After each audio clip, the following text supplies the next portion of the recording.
নমস্কাৰ মই হেমচন্দ্ৰ আৰু আজি মই এই ভিডিঅ'টি প্ৰস্তুত কৰিছো যি সকলে এসিস্ট্যান্ট প্ৰফেসৰ হিচাপে নিযুক্তি লাভ কৰিছে নতুনকৈ বা এসিস্ট্যান্ট প্ৰফেসৰ সকলৰ দৰমহা কেনেকুৱা হ'ব পাৰে এই কথাখিনি আপোনালোকক জনাবৰ কাৰণে আজি এই ভিডিঅ'টি প্ৰস্তুত কৰিছো এতিয়া চাওঁবি যি সকলে নতুনকৈ এসিস্ট্যান্ট প্ৰফেসৰ হিচাপে নিযুক্তি লাভ কৰিছে অসম চৰকাৰৰ তেওঁলোকৰ বেসিক পে হৈছে 57700 ৰ পৰা 1,82,400 আৰু বৰ্তমান সময়ত যেটো ডিয়াৰনেছ এলাউন্স ডিএ বুলি কোৱা হয় ডিএ হৈছে বৰ্তমান সময়ত 58% অৰ্থাৎ কি হ'ব বেসিক পেৰ 58% উলিয়াব লাগিব আৰু হেতু যদি 58% উলিওৱা হয় তেতিয়া হলে আমি কিমান পাম 33,466 এটো হৈছে ডিএ তাৰ পিছতে আছে এডিশনাল এলাউন্স এডিশনাল এলাউন্সৰ ভিতৰত আমি কলুৱে ডিএ হৈছে 58% আৰু ইয়াৰে এমাউন্ট হৈছে 33,466 তাৰ পিছত এডিশনাল এলাউন্স আছে এইচআৰএ যেটো কোৱা হয় হাউস ৰেন্ট এলাউন্স আৰু ইয়াৰে যি সকলে গাঁৱত চাকৰি কৰিব তেওঁলোকৰ কাৰণে 7% আৰু যি সকলে আৰবানত চাকৰি কৰিব তেওঁলোকৰ কাৰণে 8% আৰু যি সকলে মেট্ৰপলিটানত চাকৰি কৰিব তেওঁলোকৰ কাৰণে 10% গতিকে যদি এইচআৰএ যদি 7% হিচাপত যদি উলিওৱা হয় যি সকলে গাঁৱত চাকৰি কৰিব তেওঁলোকৰ কিমান হ'ব এইচআৰএ 4039 তাৰ পিছত আছে মেডিকেল এলাউন্স এটো সবৰ কাৰণে একে যি সকলে গ্ৰেজুৱেট টিচাৰ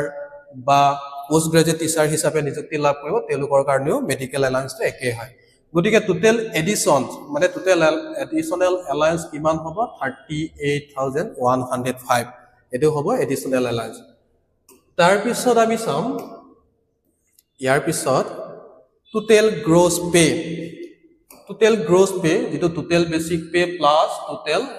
এডিশনাল এলাউন্স এটো প্লাস কৰিব লাগিব টোটাল বেসিক পে আছিল 57,700 আৰু টোটাল এডিশনাল এলাউন্স যেটো 38,105 এটো প্লাস কৰিলে আমি কিমান পাম 95,805 এটো হ'ব টোটাল গ্ৰছ পে ইয়াৰ পিছতে আমি চাম ডিডাকশন খিনি কি ডিডাকশন হ'ব ডিডাকশনত আছে এনপিএস ক কোৱা হয় নিউ পেনশন সিস্টেম আৰু যেটো ইউপিএস নতুনকৈ আহিছে তাৰ পিছত ওপিএস মানে হৈছে ওল্ড পেনশন সিস্টেম আৰু যি সকলে 2005 চনৰ পিছত চাকৰি কৰিছে তেওঁলোকৰ কাৰণে এনপিএস আৰু তাৰ আগত চাকৰি কৰা সকলৰ কাৰণে তেওঁলোকৰ কাৰণে ওপিএস গতিকে আপোনালোকে এই ক্ষেত্ৰত আপোনালোকে কমেন্ট কৰি জনাব যে এনপিএস ভাল নে ওপিএস ভাল হ'ব যদি এনপিএস হেতু আপোনালোকৰ ডিডাকশন কৰিব আপোনালোকৰ এটা এনপিএস হিচাপে কাটি দিব হেতু হ'ব বেসিক পে প্লাস ডিএ পৰা 10% হেতু যদি 10% লিয়া হয় কিমান পাম আমি 9,117 জিএছত কাটিব 400 প্ৰফেশনাল টেক্সত কাটিব 208 আৰু এমএমএলসি যেটো কোৱা হয় ইন্সুৰেন্স মুখ্যমন্ত্ৰী লোক সেৱক আৰোগ্য যোজনা এটা এটা হেলথ ইন্সুৰেন্স আৰু যি সকলৰ বাকি বেলেগ ইন্সুৰেন্স আছে তেন্তে আপোনালোকে এই ইন্সুৰেন্সটো আপোনালোকে নলবও পাৰে কিন্তু যদি আপোনালোকৰ বেলেগ ইন্সুৰেন্স নাই হেলথ ইন্সুৰেন্স তেন্তে আপোনালোকে এই এমএমএলসি ইন্সুৰেন্সটো লব পাৰে এটো কাটিব 325 টকা বৰ বেছি নহয় কিন্তু এটো এটা বিশেষ এটা ইন্সুৰেন্স গতিকে আপোনালোকে লব পাৰে আৰু টোটাল ডিডাকশন হ'ব 10,050 টোটাল ডিডাকশন ইয়াৰ পিছত আমি চাম নেট স্যালাৰি যে আপোনালোকে কিমান টকা লাভ কৰিব বা এসিস্ট্যান্ট প্ৰফেসৰ সকলে নতুনকৈ জয়েন কৰিলে তেওঁলোকে কিমান দৰমহা পাব হেয়া গ্ৰছ পে আছিল আমাৰ 95,805 আৰু ডিডাকশন হ'ব 10,050 rupees গতিকে টোটাল নেট স্যালাৰি বা আপোনালোকৰ একাউণ্টত টোটাল স্যালাৰি সোমাব কিমান 85,755 গতিকে এই ভিডিঅ'টি বিশেষ গুৰুত্বপূৰ্ণ আৰু যি সকলে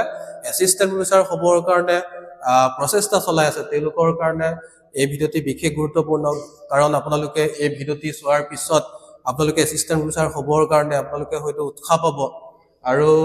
আপোনালোকক এটাই অনুৰোধ এই ভিডিঅ'টি আপোনালোকে নিজৰ বন্ধু-বান্ধৱীৰ সৈতে শ্বেয়াৰ কৰি দিব লগতে আপোনালোকে লাইক কৰিব কমেন্ট কৰিব আৰু মোৰ এই ইউটিউব চেনেলটি সাবস্ক্ৰাইব কৰিব কাৰণ মই আপোনালোকক পিছলৈ এনেকুৱা ভাল ভিডিঅ' আপোনালোকৰ কাৰণে দি যাম আৰু ইয়াৰ আগতে মই যি সকলৰ গ্ৰেজুৱেট টিচাৰ আৰু পোষ্ট গ্ৰেজুৱেট টিচাৰ তেওঁলোকৰ স্যালাৰি সংক্ৰান্তত এটা ভিডিঅ' বনাইছিলো সেই ভিডিঅ'টি আপোনালোকে ডেছক্ৰিপশ্যনত গৈ চাব পাৰিব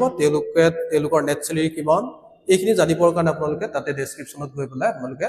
সেই ভিডিঅ'টি উপভোগ কৰিব পাৰিব আৰু আজিলৈ ইমানেই পুনৰ লগ পাম এইখিনিয়ে ধন্যবাদ জয় আই অসম